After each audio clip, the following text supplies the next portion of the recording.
আচ্ছা কবি সাহেব, আপনি আজকে আসছেন এখানে কি উপলক্ষে? আজকে যে বৎস পূরণ মানে নতুন বৎস যেই পয়লা বৈশাখ হিসাবে তাই অনুষ্ঠান আসছেন। আপনি হাতে দেখা যাচ্ছে কবিতা লিখছেন নাকি এখানে? এটা হলো সফলতা ও সুখ সন্ধানীদের জন্য বিশেষ গ্রন্থ, ভালো থাকি ভালো রাখি। আর এটা হলো জীবন দর্শন আত্ম উন্নয়নমূলক মনস্তাত্ত্বিক গ্রন্থ। আচ্ছা, ভালো থাকি ভালো রাখি, আর এটা হলো সুখের চাল। আমাদের পৃথিবীর সময়টাতে খুব অল্প, আমরা যতটুকু সময় আছি কারো উপকার করতে নাও যদি পারি, অপকারের কারণ সৃষ্টি না করি, করেন আচ্ছা। সমস্যা নেই।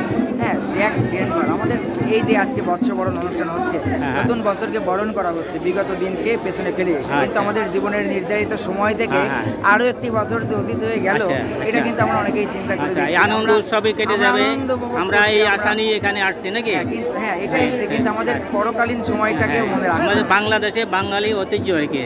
হ্যাঁ, এটা আরেকটা বিষয় ভালো হয়েছে যে এবার হচ্ছে কোনো ধর্ম বর্ণ মানে আলাদা কোনো ভেদাভেদ নাই, কোনো মানে বাধাবিন্ন নাই। মাদ্রাসায় পর্যন্ত এটা উদযাপন হ্যাঁ, করতে কোনো বলা হয়েছে। বাধাবিন্ন কেন? নাই, এটা একটা কোনো আনন্দ। হ্যাঁ, এটা এখানে কোনো বাধাবিন্ন নাই না, এখন। না, সব খুব জায়গায় স্বাধীন ধর্ম মতন ঢুকালে আমরা হবে না, বুঝলেন সব না? কিছু করতে পারতেছেন। আপনি সব জায়গায় ধর্মকে টানলে হবে না। আনন্দ হয়েছে, আনন্দ দিয়া। হ্যাঁ, ধর্ম অবশ্যই মানতে হবে, তবে হ্যাঁ, আচ্ছা। মানে আমি যেন সীমা লঙ্ঘন না করি। আচ্ছা একটা আচ্ছা, আনন্দ বছরে তাই একবার এটা ভালো। তাই আচ্ছা, ঠিক আছে। আপনার নামটা কি বললেন? Jack Denver, Shamsul Alam Jack, তবে Jack Denver. Shamsul Alam Shamsul Alam Jack, তবে জ্যাক, জ্যাক ডেনভার নামে পরিচিত। হ্যাঁ, আপনি দেশের বাড়ি কোথায়? কুষ্টিয়া। হোম ডিস্ট্রিক্ট কোথায়? কুষ্টিয়া সদর। কুষ্টিয়া সদর। আচ্ছা, ঠিক আছে, আপনাকে ধন্যবাদ, আপনি দীর্ঘজীবী হোক। কুষ্টিয়া সদর। আচ্ছা, ঠিক আছে। এখানে দেখেন কবি আছেন, বাউল আছেন, তারা গারো জাতি আছে এবং বাংলাদেশের সব জাতি, সব ধর্ম, সব লোক আসছেন এখানে আসছেন।